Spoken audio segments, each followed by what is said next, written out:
Hello friends, welcome to Dungeons & Dragonfly, where I adapt various characters for use in D&D. I'm Dragonfly9078, and today I'm building Vriska Circuit. After the build, be sure to check out my channel to vote for the next one. So what do we want from this build? Well, as a cerulean-blooded troll, Vriska's go-to weapons are her psychic powers. She can completely control low-blood trolls, to the point that she can force them to use their own psychic abilities, though humans are alien enough that she can only make them sleep. Her mythological role in the game of Scrub is the Thief of Light, which is most seen with her ability to steal luck from her enemies and use it for herself, allowing her to use the Fluorite Octet in battle, a set of dice that produce wildly varying magical effects when rolled. Finally, in what may be a first for the channel, Vriska plays role-playing games herself. She's a natural cheater who believes if you aren't bending and exploiting the rules to grab every advantage you can, you're playing the game wrong. So we're going to lean into her nature and make her a coffee lock, which is to say a specific power build, mixing Sorcerer and Warlock to get infinite spell slots at the cost of never taking a long rest. Looking over at ability scores, I'll be using the standard point array. If you want to roll for stats, that's fine, just make sure your charisma is high enough to multiclass. Starting off with a 10 in strength, we don't really need it, and Vriska tends to be seen as more spindly than the other trolls. Dexterity can be 12, it'll help with our AC, but isn't hugely important for us. Constitution, on the other hand, is. Vriska has survived her eye and arm being blown off, and even when she was literally beaten to death, she was able to hang on long enough to make Tavros write a message in her own blood. She's pretty tough, so con can be 14. Our 13 goes into intelligence. She's clever and somewhat manipulative, but she sucks at actually, reading people, or any kind of introspection, at least until after she dies, so we'll dump wisdom. Then we'll finish up with our 15 in charisma. Say what you will about Vriska, and trust me, there's a lot you could say, but she is generally not lacking in confidence and sheer ego. Trolls are a militant, gray-skinned, matriarchal race who live for an exceptionally long time, depending on their blood color, and Vriska personally has to make sacrifices to a giant spider, meaning she's more drow-coded than Driss Duerden. We get +2 to our dex and +1 to our charisma, making them 14 and 16 respectively.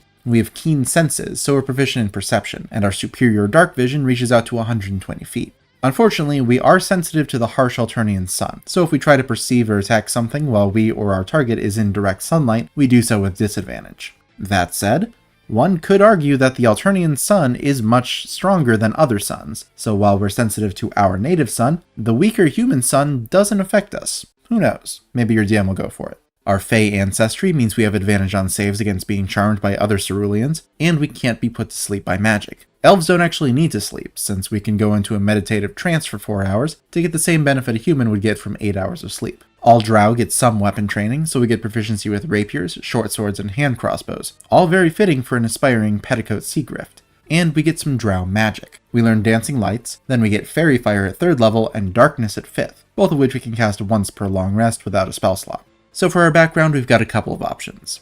The background that most fits Vriska, I would say, is the Inheritor, which gives us survival, history, and dice proficiency, along with Mindfang's journal as our inheritance. She found that thing and based her entire personality off of it, so that's an option. But the one that works best with our Coffee Lock build is the Witherbloom Student. That gives us survival in nature, we can switch out the Herbalism Kit proficiency for dice, and we get the Strixhaven Initiate feat. That'll give us Chill Touch and Druidcraft, as well as one spell from either the Druid or Wizard list. We can cast a spell using our Charisma once per long rest for free, and with spell slots afterward. Vriska is likened to a fairy quite often, so we'll grab Fairy Fire to spread sparkly fairy dust with spell slots instead of just once per long rest. The real gem, though, is our Witherbloom spells. There's a couple on that list that we really want, and they get added to the spell list for all of our spellcasting classes. The first of those classes is Sorcerer. We get 2 skills, we'll go with Arcana and Insight, and we'll get the Fluorite Octet right off the bat with Wild Magic. Whenever we cast a Sorcerer spell of at least 1st level, the DM can have us roll a d20. If we roll a 1, we trigger a Wild Magic Surge, rolling a d100 to select a random effect.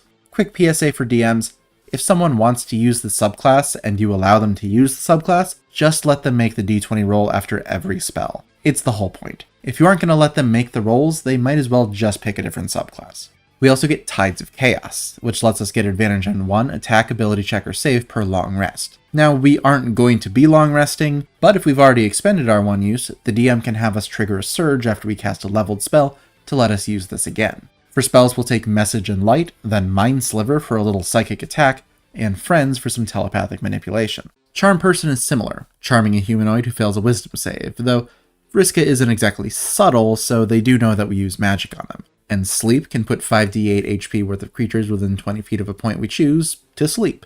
Second level gives us one of the key features of the coffee lock, Font of Magic. We get a pool of sorcery points that we can expend to create new spell slots and vice versa. We can never have more sorcery points than our sorcerer level, but there's no limit to the number of spell slots we can make, though any that we create do vanish when we take a long rest. Our spell here is basically Vriska's whole thing, Silvery Barbs. As a reaction, we can force a creature to reroll an attack, ability check, or save, and take the lower roll, then give advantage to our next attack, ability check, or save. We could give the advantage to one of our friends, of course, but that's not really Vriska's style. At third level, we get Meta Magic to enhance our spells, like Empowered Spell to reroll our spell's damage dice, and Heightened Spell to give a creature disadvantage on their save against one of our spells. We pretty much want to save our sorcery points for making new spell slots though, so these aren't hugely important to us. There's also Detect Thoughts, which lets us feel the presence of thinking creatures within 30 feet, and focus on a creature to read their mind. We'll switch gears for a bit and jump over to Warlock. Warlock spellcasting is a bit unique. We only get a couple of spell slots and they're all the same level, but they refresh on short rests. So, here's how the coffee lock works. Instead of taking long rests, we take multiple short rests, broken up by enough activity in between that they do count as separate rests. With every short rest, our Warlock spell slots refresh, and we funnel them through our Font of Magic to make more spell slots. Given enough time, we can build up an arbitrary number of spell slots this way, though if we ever take a long rest, they vanish. At this point, with Pact Magic and Font of Magic, we have all the basic features we need. The rest is just leveling up to make it more effective and more efficient. We'll pick the Undead Patron, since Vriska's whole self-image is tied up in her perception of the long-dead Mindfang, and she becomes a ghost herself later on. That'll give us our Ancestral Awakening and our Form of Dread. We take on the appearance of Mindfang for up to a minute, giving us 1d10 plus our Warlock level temporary HP, we're immune to being frightened, and we can frighten a creature when we hit them with an attack if they fail a Wisdom save. We can only transform a number of times equal to our proficiency bonus per long rest, so we'll need to save it for when you really need it, rather than pulling it out for every fight. We'll grab Booming Blade and Green Flame Blade to make a melee attack with some additional effects. Booming Blade deals extra thunder damage with our attack, and deals even more if the creature moves before our next turn. And Green Flame Blade adds fire damage to our attack, and deals fire damage to another creature next to them.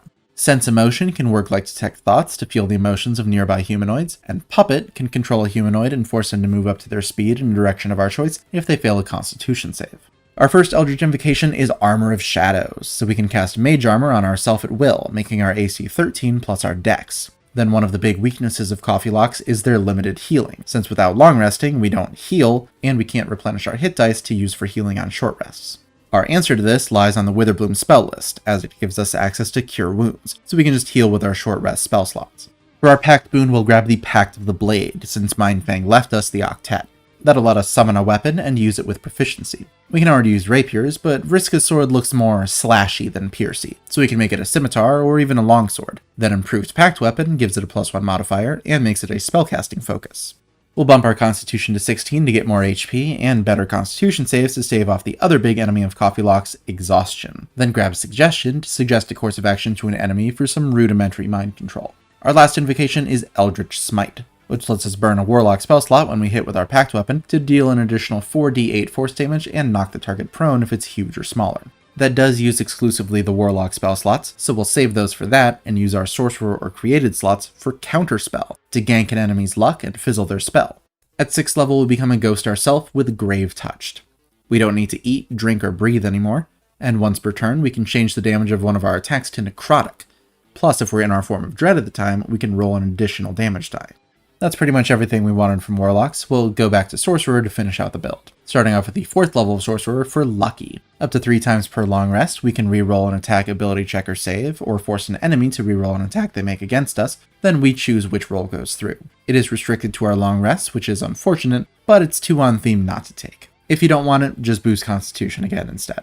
Then we'll grab Enhance Ability to add a bit of luck to checks using the ability score of our choice, giving them an advantage. God tier Vriska can fly, so we'll grab Fly to let us fly, and 6th level Wild Sorcerers can Bend Luck. As a reaction, we can spend 2 sorcery points to add or subtract a d4 from a creature's attack, ability check, or save. Silvery Barbs is usually better since our spell slots are more expendable than our sorcery points, but it is nice to have the option. 7th level gives us 4th level slots, but there's no 4th level spells I want, so I'll just take the opportunity to mention that our Font of Magic can only make up to 5th level slots, so we'll only have infinite slots up to that level. Our 8th level ASI will bump our Charisma to 18, then we'll pick up Dominate Person to take full control of a humanoid who fails a Wisdom save. We can choose what actions they take, so we can absolutely use Tavros to enact our Psychic Double Reach Around to get revenge on Terezi.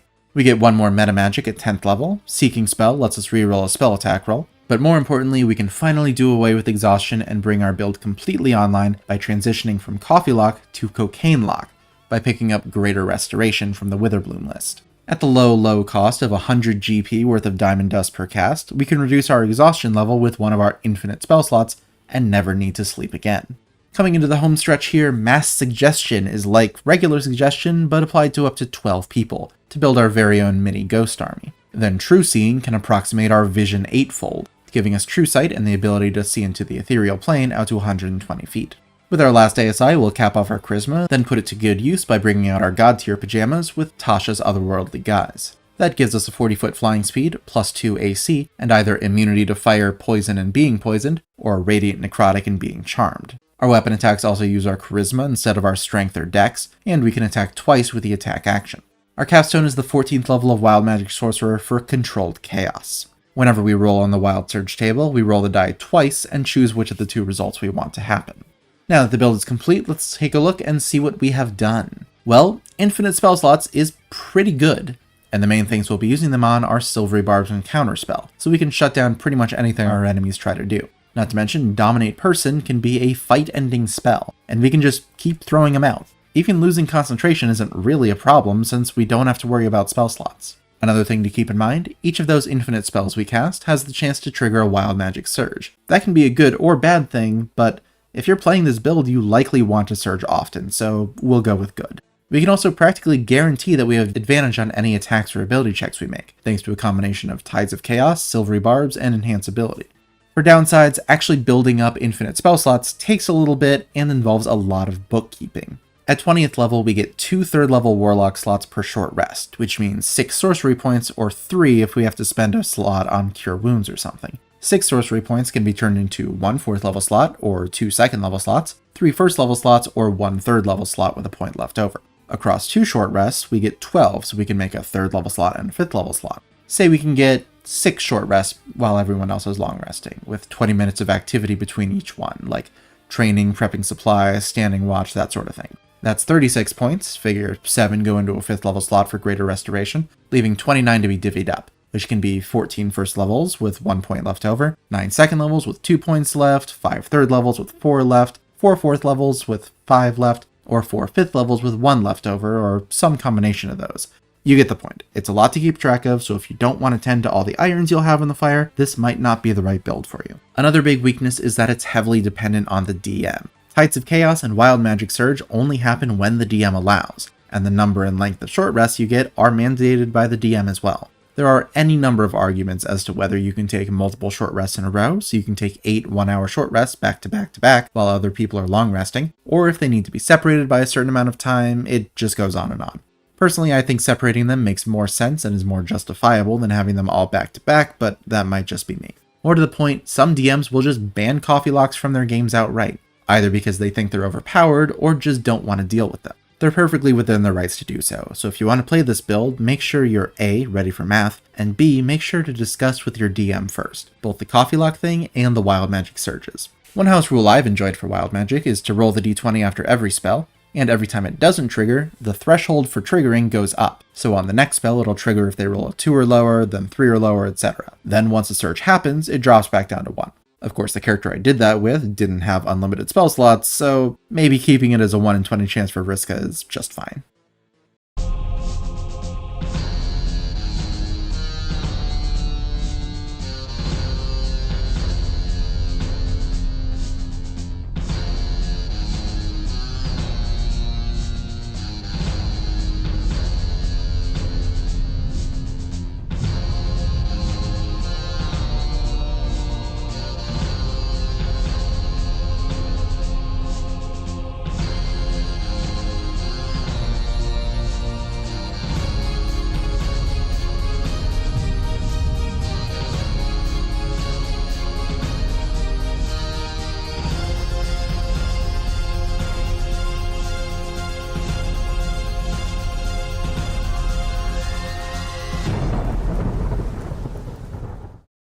Thank you for watching, friends. I hope you enjoyed the build. Head on over to my community tab if you want to vote for the next character for me to do. This week is between Danny Phantom, Elsa, Kanata from Trinity Universe, And our runner-up from last time, Vriska from Undertale. If you have any feedback or suggestions for characters you'd like to see me build, please leave them in the comments below and they could show up in a future poll. Leave a like or subscribe if you want to see more. Thanks again for watching. I will see y'all later.